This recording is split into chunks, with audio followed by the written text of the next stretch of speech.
In the heart of Africa, a vibrant wave of innovation is building, with Ghana at the forefront. Here, AI fuels our journey. The Pan-African AI Summit returns to Ghana, igniting a flame of creativity and vision.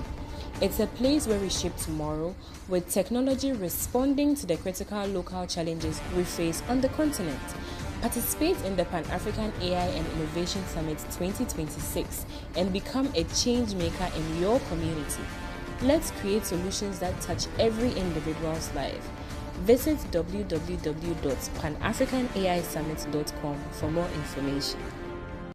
In a day and age where technology is doing a lot of things, but where does artificial intelligence come in here for us as Ghanaians and as Africans?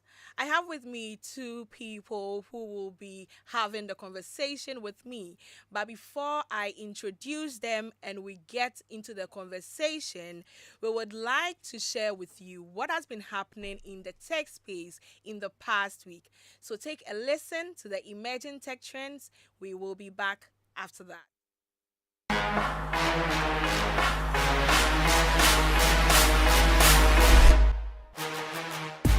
Hello and welcome to another exciting episode of Emerging Tech Trends on Joy Geek Squad.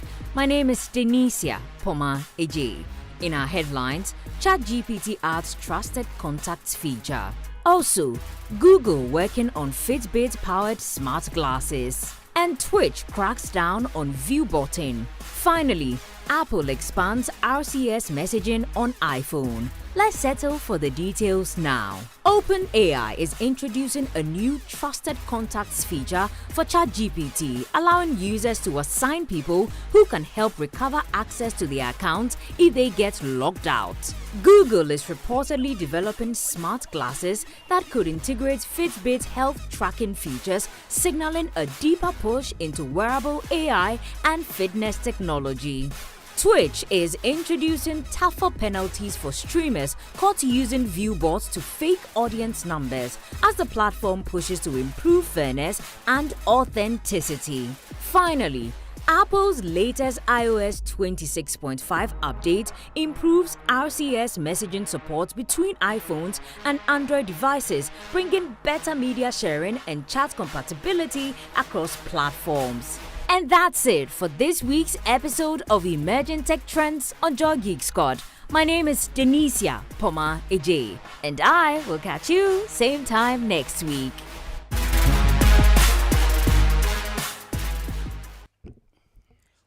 Welcome back. This is Geek Squad with your girl Adobia Breachum.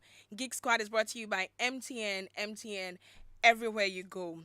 Tonight on Geek Squad, we are exploring the future of education in Africa and Ghana through the lens of artificial intelligence, which is AI.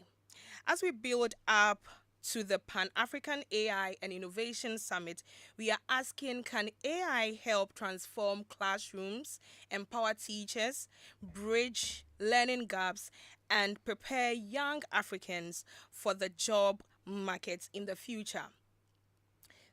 On Geek Squad tonight, the topic is the road to Pan-African AI and Innovation Summit, building Africa's AI in education.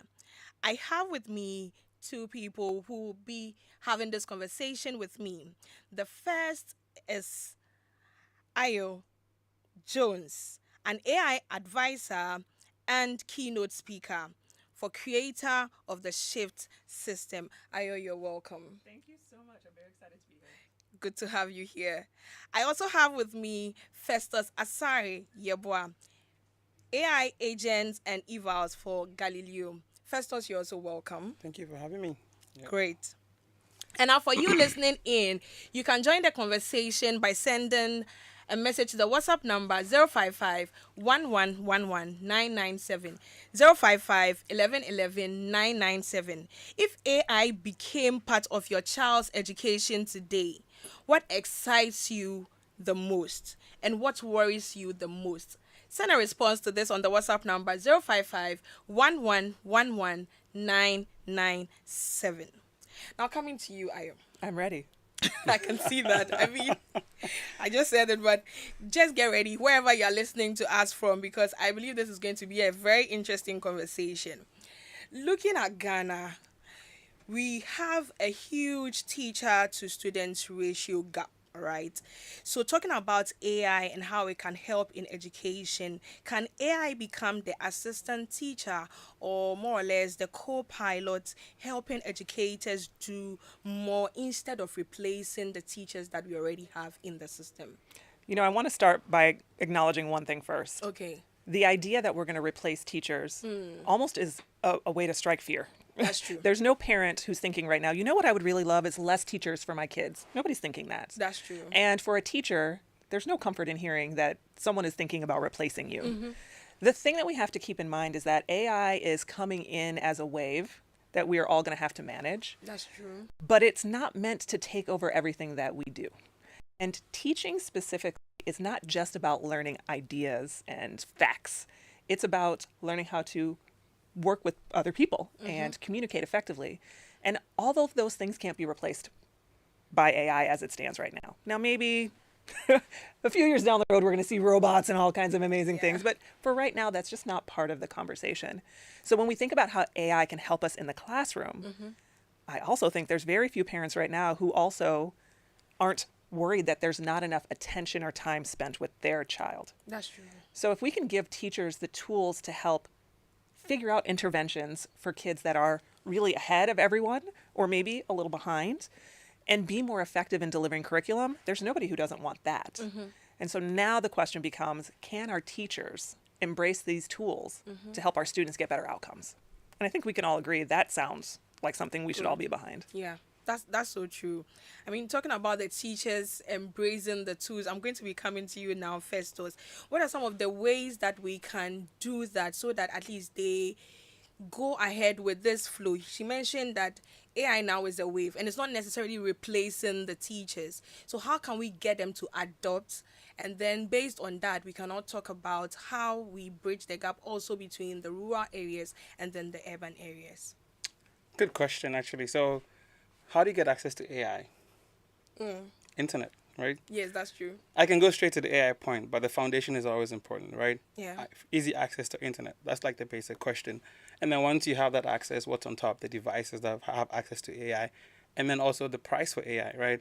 I think the price for AI has dropped based on GPU, which is like the unit that used to like the inferencing, right? Yeah. Inferencing of AI has dropped like maybe about over 80%, right? And so access to AI is easy. So access to internet, access to the devices that the teachers can use, right? I think that's what we start from there, right? Now, who's going to sponsor that? That's a whole different question. Yeah, but I always think about like if you have access to internet, you have access to the AI. If you have access to the devices, you have access to AI. And if you make AI affordable enough, right, then you actually reduce the friction to use the tools. So talking about making it affordable enough, what are we talking about? What is going into this, making it affordable enough? Because, like I said, how do we get the people to even adopt to it? And you are bringing a side of cost to it. Right. Yeah. So how? So it's a good question because a lot of, like for my son, for example, I use my son as an example, right? He ask me a question and I'll be like, I don't know, go ask Gemini, right? And then You just told him straight How away. old is your son Yeah. that you're telling him to go to Gemini? no, seriously, I'll say, and then we will discuss it together. Like, what did Gemini say, right? And then you think, oh, that's so cool, right? I can ask Gemini. He doesn't have a phone, right? But I'll say, go ask Gemini. What does Gemini say? So knowing, like, giving people access to these tools and letting them know that, yeah, I can answer the questions for them, I feel like is a start. And letting them know that, for example, you said AI is not replacing us, right? Yes. AI is not a tool that you're afraid of. Some people are like, oh, I don't want to use AI because, Some people are it's actually evil. afraid of. Right, exactly. Now, there's another conversation that comes to trust, which is what I do, right? That's a separate conversation. Okay. But it's making AI accessible and making it know that it's actually easy to use. And, that's if you have a question, you can ask AI first. But then comes the second question, which is trust, which is another conversation we can put in a pin. Yeah, but I think encouraging, which is like for me, like, at home, I tell my son, assuming you have the internet and the device, let's ask what the AI is saying. Can we trust it at first?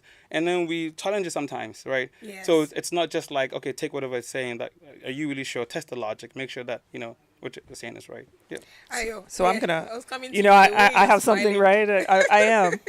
I believe that we can teach AI skills without any internet and with no devices. Let's speak more on that. And so as you're saying that, I completely agree that the more that we can get access to internets, the better we are all. But internet's been around for how many decades now? How many decades have we had internet in the Yeah. world? 20 Since- years, 30 years? We're 2000s. still trying to get internet access 30 years post the wave of development. If we sit here in this AI moment and say, okay, we got like 30 years to figure this out, we are going to miss this moment massively.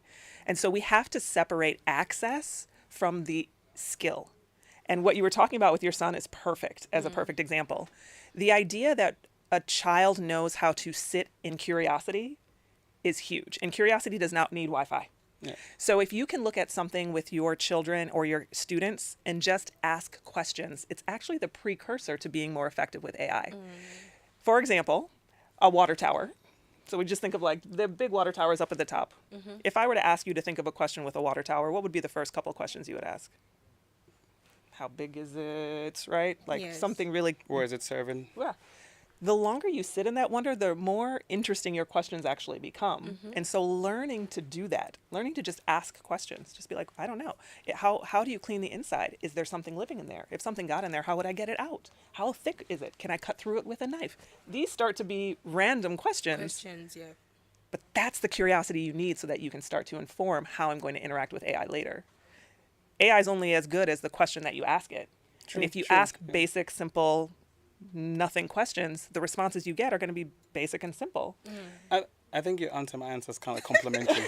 I feel like your answer and my answer are complimentary. So then you start with the curiosity, but then Yes. it's like, okay, now you need that extra boost, which is the co-pilot. Yeah. But then you don't have the access to it. So it's like, Yes, but you're we stuck can't- with your curiosity. Yes, but we can't let that be a barrier. Right, And I actually right. think that there's 7 key skills that you can work on with or without access to AI that support AI development and skills, not only in individuals, as adults, as children, but as a teacher in your classroom. These are the skills that you're working towards developing so that when that student or when that adult or person coming into the workforce gets to the tool, they don't look at that blank screen and the blinking cursor and think, oh no, I don't know what to do here. What am I supposed to do? Good point. So we're just trying to develop those skills holistically, and they don't necessarily need The all of our internet. students to have Wi-Fi connection and a one-to-one community. If we wait for those things, We may never move at the pace that we want. we'll never catch up. That's a good one. So at least from what you are also saying, it's not just about access to the AI, but even developing skills that are general before having the access that we're talking about. That's a good one. I mean, but access is good. Yes. Devices I'm and still, trying Wi-Fi to make, matter. I'm still trying to make the connection. I guess we can talk about that. I'm trying to make the connection. Look, like, how do you get it? Because, and I guess it comes to my background because I'm super technical, right? Okay. And so, and I feel like we have like the physiological part of it, and then like the technical part of it. And it's like, okay, how does how do you move from the curiosity to like access to the AI? But I don't know if you can. Maybe I can actually. I'm just curious, like how do you do that? Because I'm like, okay, maybe we'll learn something new here. Yes. Yes. From the general. Yeah, because you have the interest in curiosity, general, you have access, but then, okay, here's what I think, right? Maybe this is a new thought, right? You're curious enough, you sit in your curiosity, you stuck with the answers, and then you somehow learn that maybe with a co-pilot like AI, you can get to your answer, right? Yeah. And maybe that's the boost to like bring in the foundation, which is the internet, because I feel like you still need that to be able to like the two go hand in hand, right? By all But means. that's what I'm saying. Your answer, my answer is kind of complementary. Yes, Maybe yes. yours comes like way before, like you actually get access to it. I could be wrong, but I don't know. Well, so then we'll put it out to your audience. Yeah. Audience, Exactly. this is the time for you to come on in and either send questions or WhatsApp us. Is that right? Yes, they can send through their WhatsApp message on the WhatsApp number 055 1111997, talking about curiosity and then having access to AI. But I think it's a good balance from what we have discussed so far. I want us to talk a bit about how fast AI is growing. And I'm going to start first with you, Ayo. And how do we stop the quality education that we're talking about from becoming a privilege only to private schools. Because if you're not careful, what will be happening will be digital elitism. But how do we prevent this from happening? Absolutely. The moment that AI hit the scene, it really did kind of level everyone. It was kind of a reset button for not only workforce and organizations, institutions like education, but individuals as well. We all just kind of got a digital reset. Yeah. And what we're seeing is that some companies, some countries are taking that reset and running at breakneck speed. And others are sitting back and, we're going to get there. Some are actually scared. They don't want to even go to it. And Right. fear is valid, by the way. So again, what we have to consider is what this curve actually looks like. When we think about internet and how long we've had Google. Google's been around for how long? 35 years now? No, is it right? 30? Yeah, 30 years. 30 years. 30 years, yeah. And we still have people who don't know how to Google. And now Google is effectively kind of archaic at this point, right? Yes. So if we are waiting for this long cycle to come around before we take action, we're going to miss a lot. And so we have to really think what is going to work inside of our classrooms and with our students, because it's a real fear and a real thing for us to become digitally archaic. Is that even a way to phrase it? Sounds terrible to say it. We are already in situations where our classrooms are overpopulated. There are too many students to teachers. Those students don't have access or connectivity, whether by personal device like a cell phone or one-to-one computing in the classroom. Sometimes our teachers do not have teacher tools like teacher laptops or so we have to be really honest here in this moment. Everyone got a reset, but are we even ready with the reset? Are we even able to keep competitive? Because we will become tossed to the wayside if we don't take action quickly. Talking about taking action, coming to you, Festus, what are some of the actions that we can take? Talking about preventing the digital elitism, where not only people in the urban areas or the private schools are getting the benefits of AI, and then those in the rural areas are being left behind. When we were outside, I asked you a question, right? I was like, what is the demographics of the people that listen to it, to this? Yes. And I feel like this program is an example, right? Yeah. If you have access, if the people that are listening are those that are not the elite or whoever your audience is, right? Then this program is one of it. When I was also in the lobby, I also noticed, I looked up and there was a math program on, and I was like, oh, I remember this from this problem from when we're in third grade, so stuff like that, right? Yeah. So if you know your audience, for example, if you know who listens to this, if you know who watches that program, that's like, oh, this is interesting. I even tried to solve it. I was like, this is cool. I tried to solve the problem. I was like, oh, I still remember how to do my math. But things like that, right? Programs like that, conversations like this. Also, even I haven't done it yet, but sometimes when I tell people I'm into AI, they ask, "Oh, are you teaching?" And I was like, "Oh, maybe that's a good idea. Maybe I should start teach." So today, someone asked me, I was like, "Oh, I'm having an interview today at JoyFM," and they were like, "So are you teaching as well?" And I was like, maybe I should consider that." So stuff like that, for and there's a lot of Ghanaians out there also in outside who are so many in Google who understand AI. I have a couple of people that I know, I feel like, this is an invite to them if they're watching, come down. If you think, educate the people in different ways with different perspectives. But I feel like it starts with programs like this and programs like what I saw in the lobby.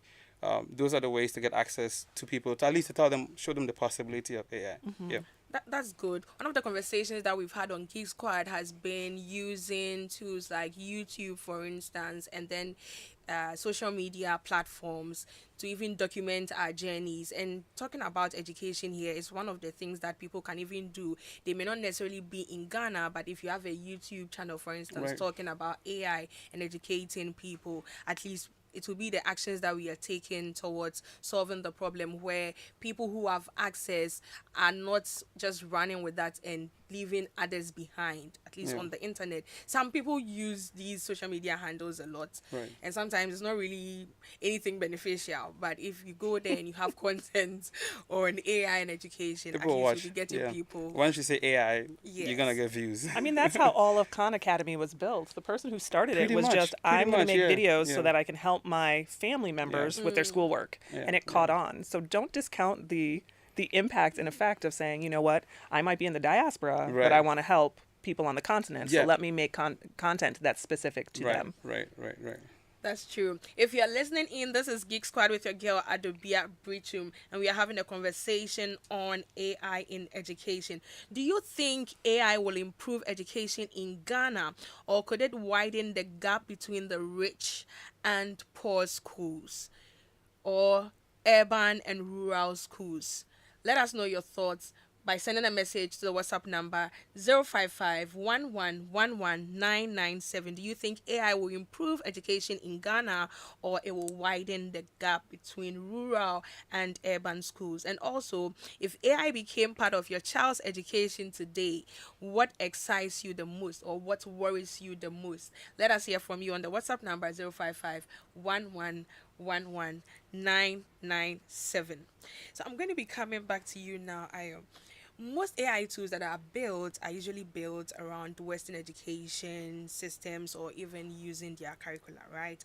So talking about Pan-African AI and Innovation Summit, which will be happening, how is it going to track pushing the indigenous education technology here in our part of the world, and not necessarily pushing what the West is giving us? Because sometimes it's just a bit different. This was actually a really big conversation that was had over multiple speakers last year at the conference. Okay. And every time it came up, I was like, yes, this is, everyone listen to this part. What they're saying right now is important. And honestly, it's about making sure that our languages and our culture and our race are not erased by the technology. That's so good. It is insane right now. I work online. I'm sure you do too all the time. I'm using AI tools. And sometimes I'll ask for something that has an ethnic intention. And the racism of the system comes out just all over, everywhere, right? You can see it. It's trained on the internet. Yeah. And so it brings bias towards women, towards Black people, towards Africans, so to the forefront that we do actually have to be very careful that we are not training a system that doesn't even like us. You know? So that means a couple of different things. It means a couple of different things. It means making sure that our languages are captured and incorporated into these systems. An AI tool should know how to speak tree. It should absolutely know. It's read the books. Why can't it tell us? Why can't it interface with us that way? We have to make sure that our culture doesn't get glossed over. And a lot of that is down to oral traditions that have carried us forward for generations being captured by the systems so they don't get lost.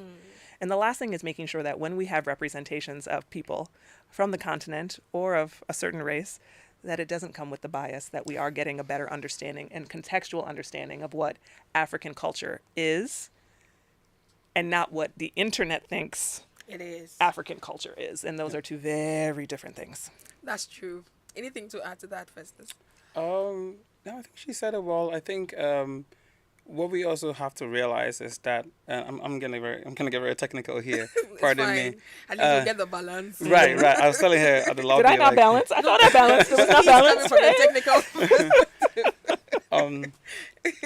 The thing, so these foundation models, like they call them, like OpenAI, ChatGPT models, Claude. They're obviously, to your point, they are trained with a specific set of data, which is biased to a specific race and all that kind of stuff.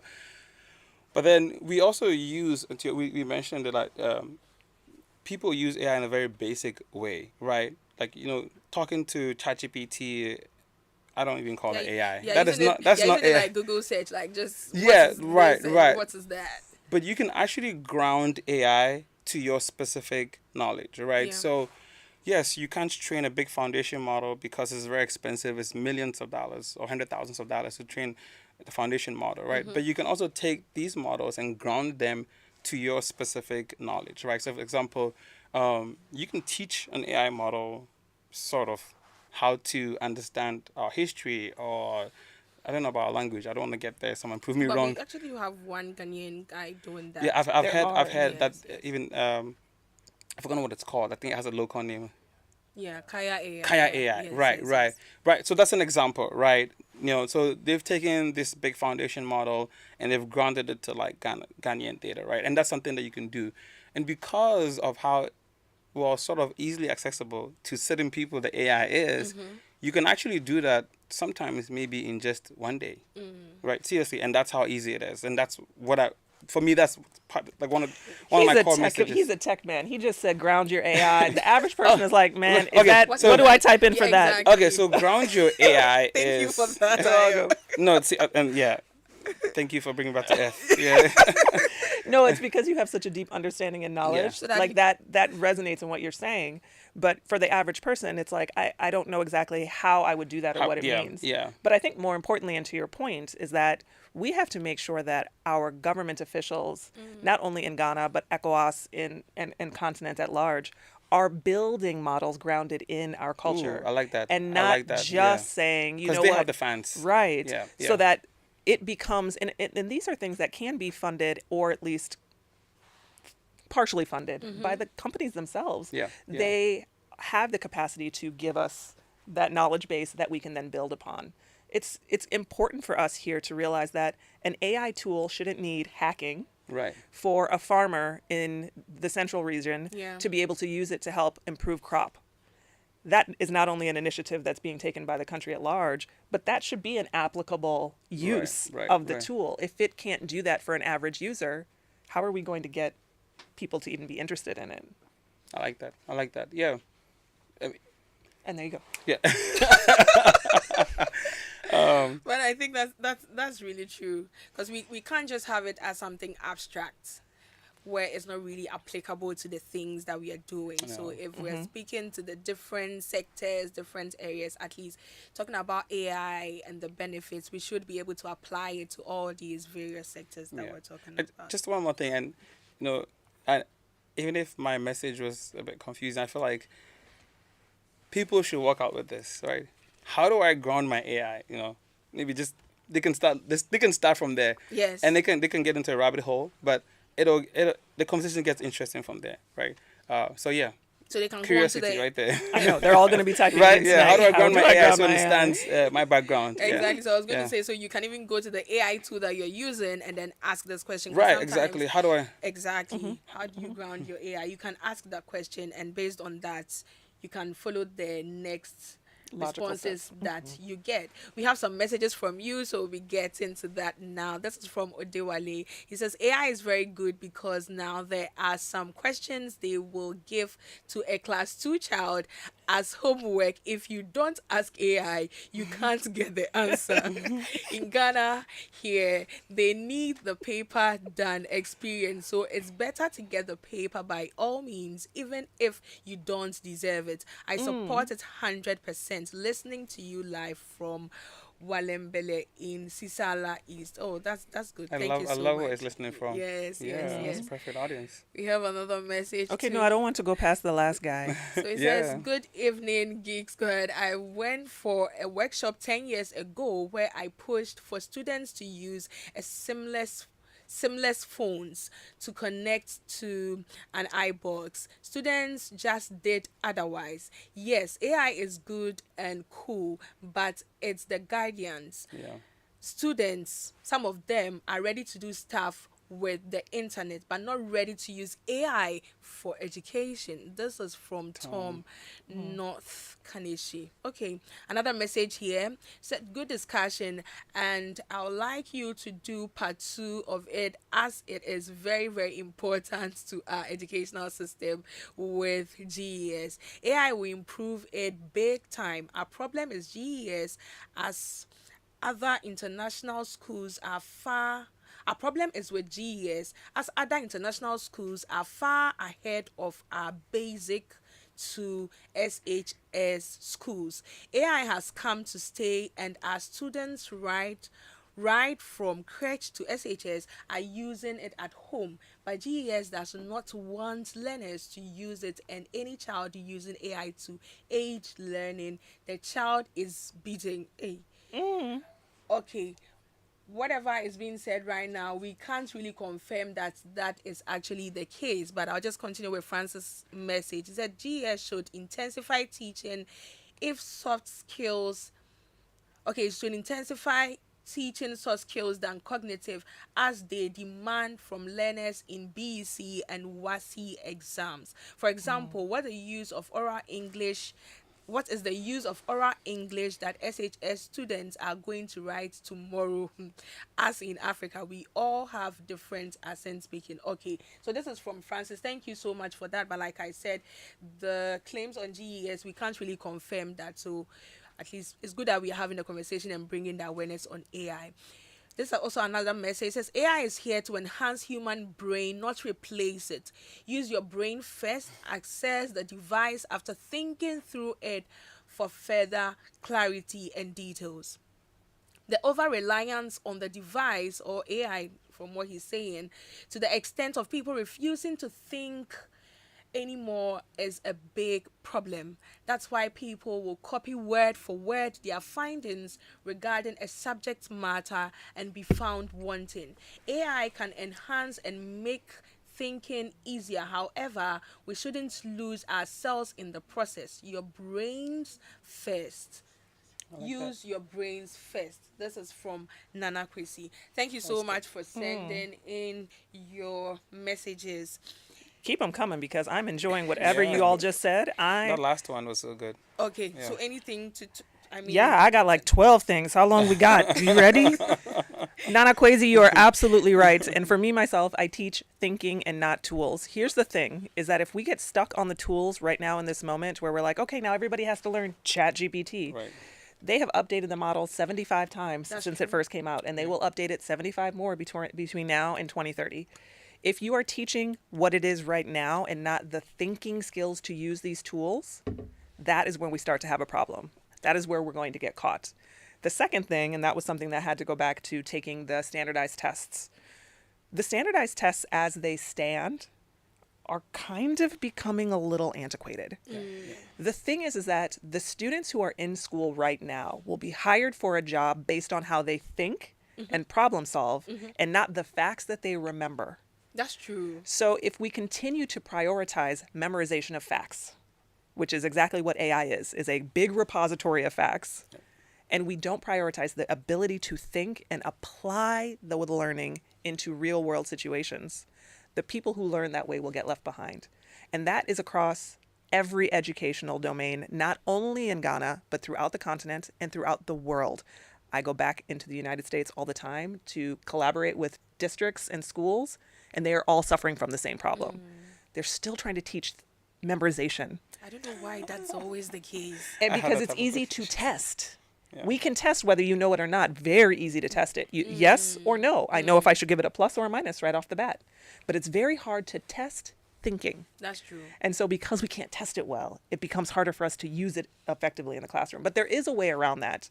And I'd be glad to talk about it, but I'd want to give you some chance to talk to. Festus. I like Nana Kwesi's point that, definitely use your brain, and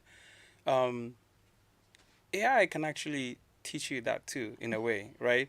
So these are some of the tips we want to be sharing to our audience and listeners. It can actually teach you that, you understand? So sometimes you can even let the AI self-test itself, right?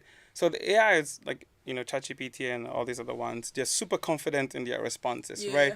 But, like in using your brain, there's two ways, right? You can use your brain and say, I like your thought. Let me sit in this curiosity. Let me form a thought before I allow external influence, right? That's the first one. But then once you decide that you want to move to the AI, then you have to put on your critical thinking hat. You understand? Okay, AI is giving you this logic, right? Break that logic down, right? Talk to it and say, okay, you said this, but this, that. And then sometimes you can actually learn something in the process. And then that's when you learn the AI starts to break down. I saw something on Instagram where it asked a question and the AI said the color was black or something like that. And it's, like, I think it was ChatGPT and Gemini asking, and then it was just like making stuff up, right? But then when you caught it, it was like, oh, I'm sorry, sometimes this is the right, because we know that if you ask an AI one question, same question twice, you get two responses, different responses. It'll be close, especially if it's not like a question that's like a fact, like if it's like a thought or an idea or suggesting, you don't have the same response, right? And so if you know that and you understand that you can't trust AI, any response, then you put your critical thinking hat and then have that conversation, break it down. And you realize in that process, you actually also figured out something by yourself or actually learned something new. I've learned a lot by that. And I was like, oh, wait, I was able to actually, it's like having a conversation with someone and then walking away learning, oh, okay, I was right. I knew it. You were wrong. Or we both learned something from each other. Yeah. Well, so I'm going to piggyback just for a second. Okay. I just want to just state really clearly, too, there are 7 critical skills that we should all be working towards. We've already named curiosity, and you just named critical thinking. Right. But we should also be working towards creativity. And creativity comes from your lived experience, which is something that AI doesn't have. So, it might not know what it's like to grow up where you've grown up and have a job like you had. And all of that context informs the system. So that helps to generate that creativity. But also critical thinking. We have to be able to have sequential thought and common sense, as well as collaboration and communication. If you have those 7 things, those are the skills we're bringing towards. Those are the ones that every classroom, every parent should be working with their kids to build. And common sense ain't no joke, y'all. It ain't no joke. No, not at all. It's so important, and we have to apply it. I think I remember doing my master's program, and then I had to do some analysis. So I was using one of these AI tools, and I remember from what I saw in the Excel sheet and the response I got from the AI tool, I was like, no. So I went back, and then that's when I queried it, and then that's where the sorry comes in. Oh, sorry, Right. Yes. what's going on here? So yeah, Yes. sometimes you just have to check again and where we need to apply But there is there is that divide right now where one of the messages here was saying they're not supposed to use it in school, but they're using it after school. Right. And the problem is if we don't teach them in school How to to apply use it, that critical exactly. thinking and Right. use common sense, then when they get to the tool, they think everything that it says is right. It's AI. Yep. Yep. Everything it says is right. I don't challenge it. And now all of a sudden we're actually reinforcing something very negative for our kids by giving them this, we're not going to teach you how to use it, but Exactly. then, you can use it after school. It's cool. I think that's really a great point, because sometimes it's difficult. Don't use, and then when it is time, just go ahead and start using. Right. So it's really important that it's incorporated now, and at least it's used the right way, not just taking in every information that you get as response, Right, but right, being right. able to challenge it too. So if you're listening to us, we're having a conversation on the road to Pan-African AI and Innovation Summit, building Africa's AI in education, and you can join in the conversation by sending a message to the WhatsApp number 055-1111-997. We have some messages, so I'll go right to that. This is from Owusu Kontor from Ikropon. He said, I wholly embrace AI, but my greatest fear is that my kids may be critical thinkers, because AI may not be. I'm suspecting that's what it is, because AI will give everything as just a query. Again, they may resort to the negative questions that can corrupt their lives. Hey, that is an honest comment right there. Like, for real, that is a thing we have to be very cautious of. Yeah, that's true. Thank you for sharing that also. We also have this message from Asare-Yeboah. He says, hello, a highly esteemed panelist. I am Yeboah Prosper, and I believe the new age needs AI in all sectors of education. As a parent and a citizen, I highly recommend that we do so. And it shouldn't be just for creating content, writing captions, but leverage the Pan-African AI and Innovation Summit is leveraging the Pan-African AI and Innovation Summit is the answer.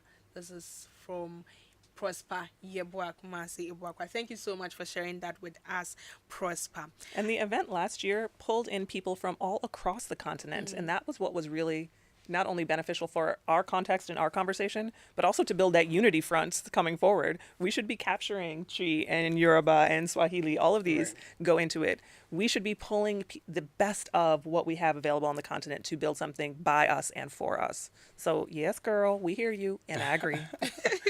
Yeah. All right. I want us to talk a bit about getting our university students, more or less, future jobs ready. Talking about AI here. So how can the universities, because oftentimes they teach theory and Ayo, why are you already? If someone is not watching us online, in fact, you have to be watching online to see what's going on here in the studio. I'll start first with you, Festus, and then I'll come to her because I can tell she has a ton of things to say concerning that. So the question is, How we can move from the theory, talking about AI, and get our students' future job ready okay. with respect to AI.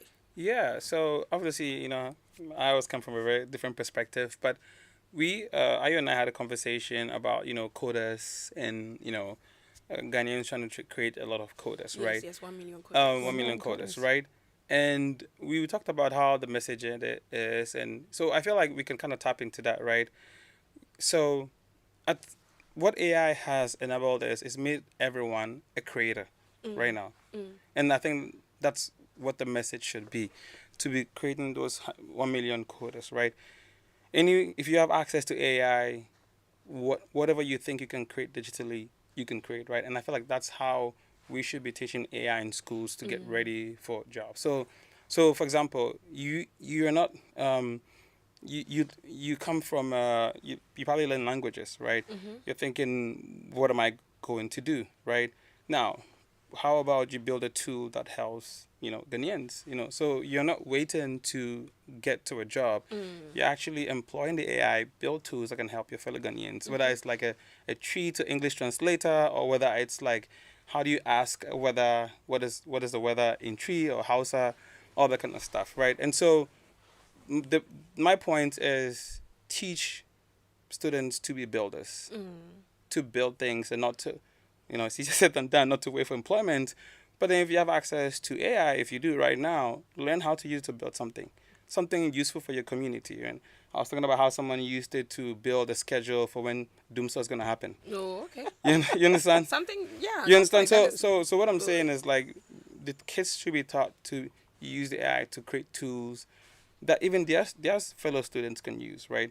And then with there, it could become something that maybe someone can pay for, or it could be a way to build different set of skills that will get you ready for the next job market. For example, at my company, they hire marketing people, and all those marketing people, they used to go on LinkedIn and then manually look at people that mention AI and then grab all that data and then cold call them.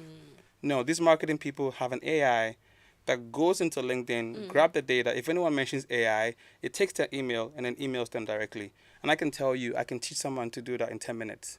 So it's marketing, right? That's but true. It's marketing with AI. That's it. And so we have to teach them that, like we talked about Copilot, right? So these AIs are your co-pilots. Like, we need to teach people to be builders, to build tools that help the community. And then the AI will assist them. Yeah, pretty much. So I'm just saying that the core of the message is, teach the students to be builders. If you have access to AI, use the build tools that help the community. You can start from there. Yeah. All right. And if you want to see what's happening in the studio, you can watch us live on our YouTube channel at Joy 99.7 FM. We are live on YouTube. All right. That's when you know my faces are real. If you can't watch them on YouTube, then what is the... Joy 997 FM. And yes, just in case you didn't start with us, you can always watch the playback at Joy 997 FM. You can just check us out there. So I'll come to you now, Ayo. Yes, please. What did you have to say about the initial question where, oftentimes in the university is a lot of theory, but how do we use AI to get our students' future job ready? When we think about how we are still using our instructional pedagogy in classrooms, it hurts my soul inside deep. Even when you talk about the framing of how we take this theory and put it into practice, college is where we're supposed to put it into practice. Exactly. That is exactly what we're supposed to do there. I had that issue too when I was doing my master's. Yes. Why? And so even if we retool that a little bit, I wrote a whole book on this. I have a whole framework for it. But this idea that when we go to educate, not only do we take this moment to be curious and ask questions, but then we identify and figure out which one of those questions is worth asking. We evaluate what those responses are, what those opportunities are, and then we take the next step to create something. Yeah. And that creation process is actually what prepares you for the job market. There is no job where you do not create something. Yes. There is not a single job where you do not create. That's true. And if you're learning in the classroom something that doesn't ask you to create, It's not connecting what you're learning to what you're going to do. And the simple thing of just saying, can you create something from this information? An interface, an app, a presentation, a social media post, a video. It doesn't even matter, right? Yeah. Can you take this and create something with it and then engage an audience based on what you create? That is actually the skill that takes you into the workforce. And if we can just reverse engineer it back to college, that would make me so happy. But if we cannot, if you are just a student out there right now who's thinking, I'm about to graduate, and y'all, I don't know if I'm gonna be able to do anything with this. Ask yourself what you can create from what you have learned. That simple question, what can I create and who can I engage with what I've created, will help you become the entrepreneur that will put the dollars in your pocket and the CDs on the other side. So we're going to get those stuffed. And I just want to add something quick. I know, like, we're having like interesting conversations here, but I feel like at the Pan-African AI Summit, it gets deeper there. Like the people that are coming, you know, just as you mentioned, all over Africa, you know, I'm going back, but then I'm coming back for that. And I'm actually also bringing a couple of people. So the conversation gets deeper over there. And so this is just a precursor, right? Yeah. Be in the room, Yeah, y'all. be in the room. Just come there and, you know, be part of the conversation. I think the tickets are free too, right? Is that right? We have to confirm. Yes. We have to Confirm. confirm. But I think they have some free tickets. Yes, So yes. I won't yes, say they're all yeah. free, but I think they have some Let's free. put pressure on them. You know. Yes, yes. We have another message also again from Nana Crazy. He says, another concern is with homeworks. If your child has notes, make sure they refer to it for their homework and not replace it with AI. They must read from there first, and if necessary, they add the AI. Then they get access to the software for further learning and findings. So this is from Nana Kwesi. I don't know, Nana. Okay. Yeah. Nana, Alright. I might disagree with you a little bit. Oh, but if you are going to disagree, you can just talk a bit about that. Yes. So here's the thing. What is the point of the homework? The point of the homework is to apply what they've learned. If a kid gets homework from school and they already know the materials, they take that homework home and they complete it. Yeah. But if a kid leaves school and they don't know how to do the homework, they have two options. They can go to their parent, and then we are relying on a parent to know how to do the homework. And I don't know about some of y'all, but I can't do all my kids' homework. In fact, there was Or one message came like that. a kid comes and they can't do the homework. So now you have a kid at home with homework that they can't do. They didn't learn it in the classroom. What are they supposed to do? Now, if you're saying, I don't want them to cheat, I don't want them to go and learn from the AI, that's not actually the right answer. The answer is, how can I get them to learn with the AI? Not just go and get the answer, but say, hey, listen, my teacher taught me this at school today, and I don't understand it at all, but I know football, like backwards and forward 100%. Can you make this a football analogy so that I understand it? I like that. That means a kid is using the tool to further their own learning. Yeah. That's what we want to see. Homework is a little bit like a trick, because the kid that knows it can do it, but the kid that doesn't know it, they get stuck. Yeah. And that's just not fair.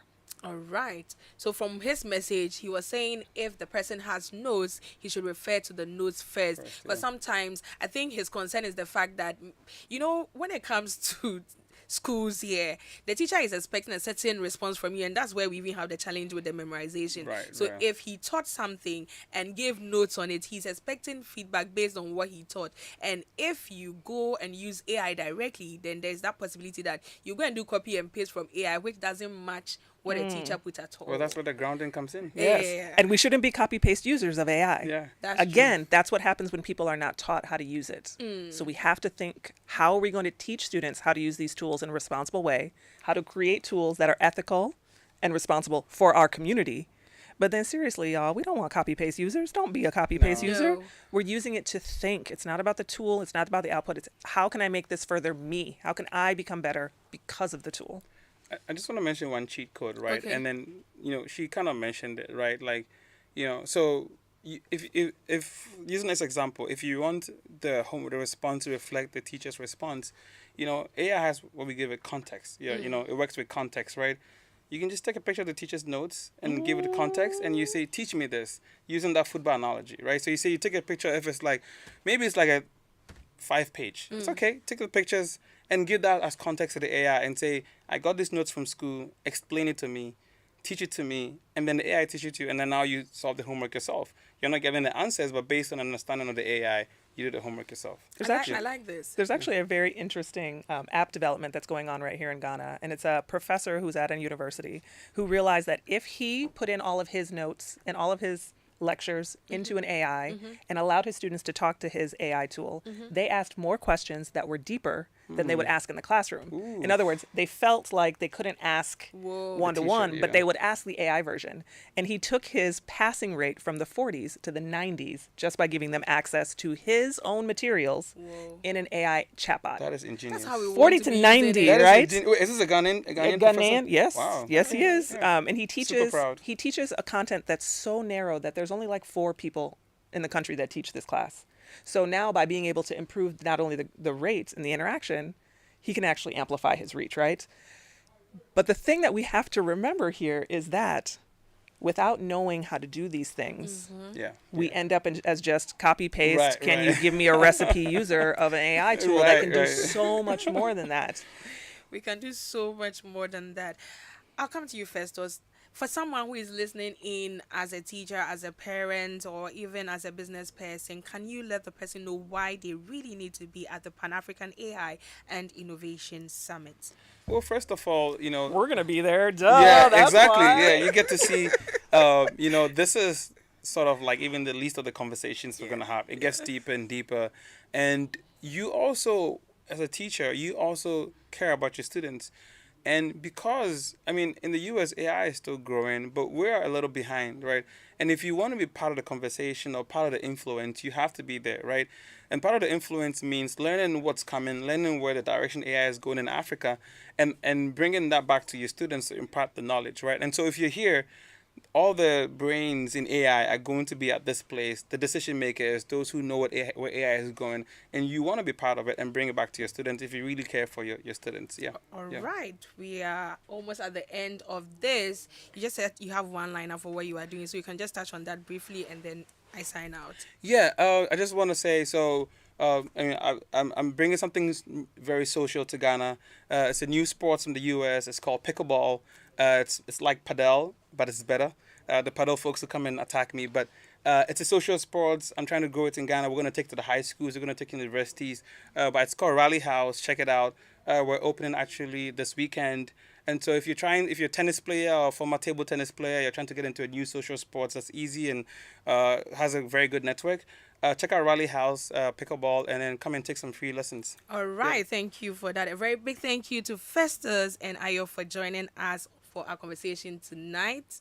And final words. Oh, thank you Ayo. so much. I just want to remind everyone, 20 seconds. 20 seconds. AI can work for you if you have the curiosity to go and try it. So that's all you need to do today. Go and open up any AI tool, ask any question, anything you've ever thought or wanted to know about, and just see what comes back and start your interactions and your next step. Thank you so much.